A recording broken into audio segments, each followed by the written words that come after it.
Hello and welcome to Archaeolexy, a working title, but one that we're going to stick with, where we look back at some of our favorite words that we've done while we're taking a short break in January of 2022, for anyone listening back to our listens back. Anyway, this time we're going back to episode number 6, where I talk about loaf. I forgot what your word is. You told me, and I read it and thought that it had registered in my brain, but apparently not. Loaf. Loaf, yes. Yeah. Very pleasing to say. I'm excited about this one. Do we want to just jump in? Yeah, let's just get loafing. Do you want to go first? Will I go first? I forgot who went first last time. I don't remember either. I think I went first last time. Kraken was... Okay. Yeah, I can't remember. Oh, take it away, loaf. Okay, so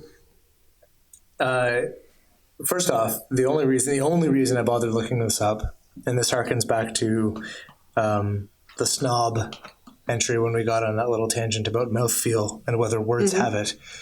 I think it's pretty clear by now that they do, now that we've said it, and it's been a couple weeks since recording that.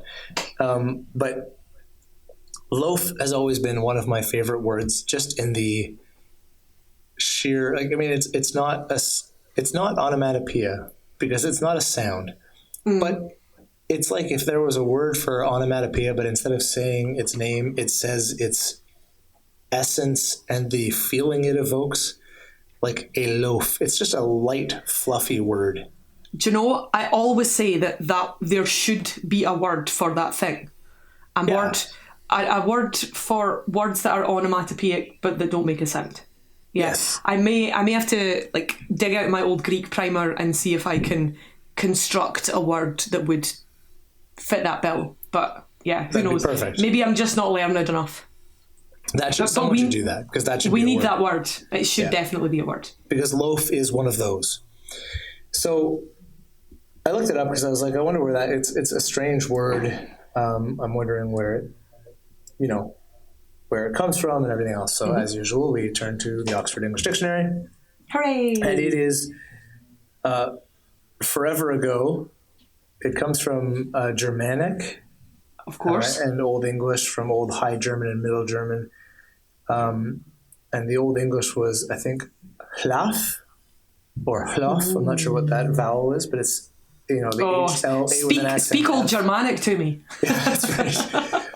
And it's, but it's interesting because the OEDs, I mean, it dates back to, both entries are circa sort of 950 and 1050. Okay.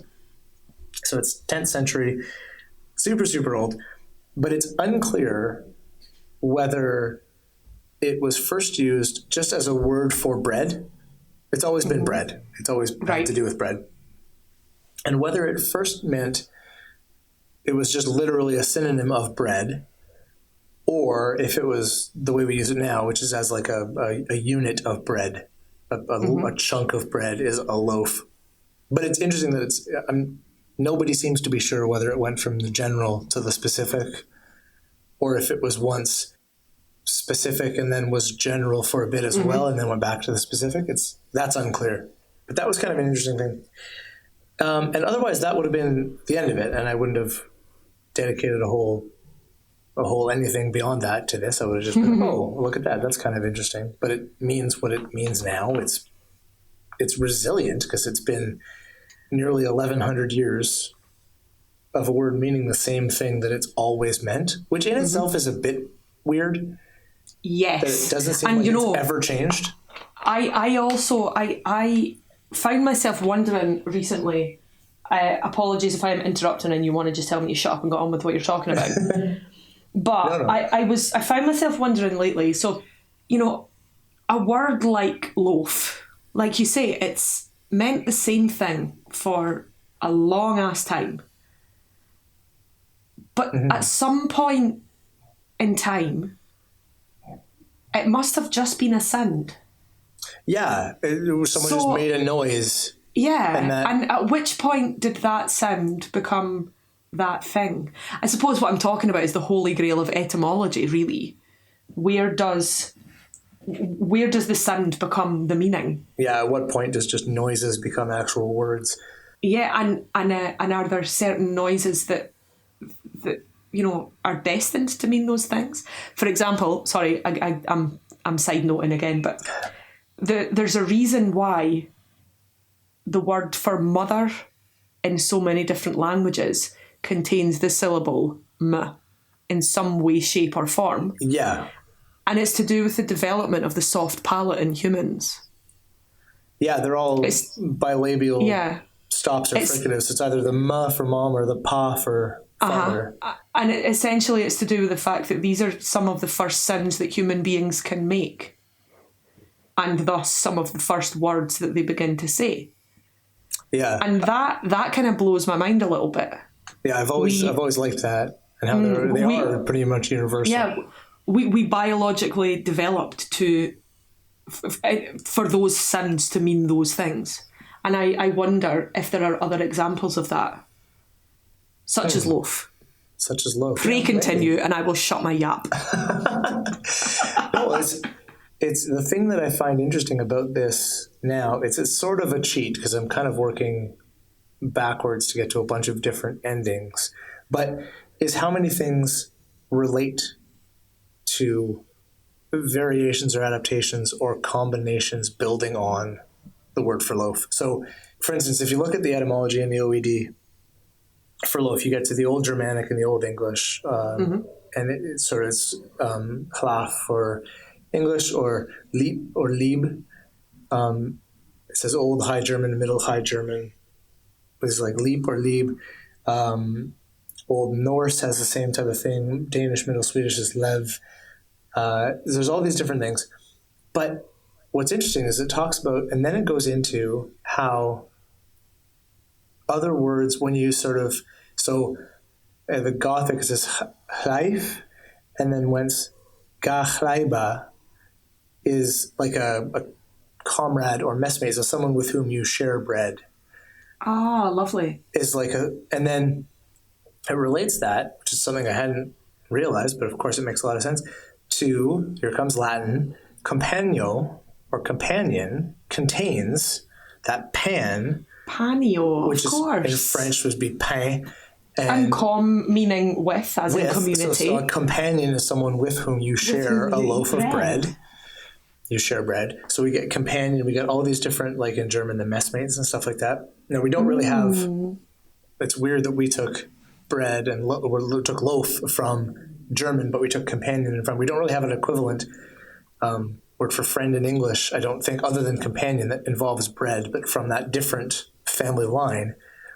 What was really interesting to me, and this will be I'll finish on this because this was my big, like, what moment when I was looking this up, is the word Lord, which has as its etymological root the word loaf. Because the word Lord was originally a construct, a compound word in English from the words loaf and the word ward or guardian or overseer. This is so exciting. So the Lord... The bread guy. The Lord of the house was the person who guards the bread and who is the person who is responsible for keeping the bread safe. This is so great. All this talk of go for it. So one more, it's closely related. Lady, so lords and ladies. Mm-hmm. Lady comes from the combination, the compounding of loaf and this old English word, deej or gay or d, something along those lines. It gets the D from the first syllable of an Old English word that means literally kneader, Kneader. So a lady was a loaf kneader, and a lord was the loaf guardian. Oh, that's so foxy. It's amazing. Love it. So originally lords and ladies were simply just, like a lord was just the guy in a house. It didn't have all these lofty whatever. Yeah, sure. But it all comes back to bread. whether you're kneading the bread or whether you're supposed to be protecting the bread. That's where Lord and Lady comes in. It's companion is based, friendship is based on bread. Everything comes back to bread. Wow. Do you know, my inner feminist leapt for a second when you said that a lady was a kneader of bread, because, the interest in social construct of language seemed to be, the centuries old idea that men provide and women take sort of thing. But no, in fact, women create and men protect, guard. There are some interesting gender social constructs to be taken out of that too, but that is truly wonderful. Yeah, I like that a lot.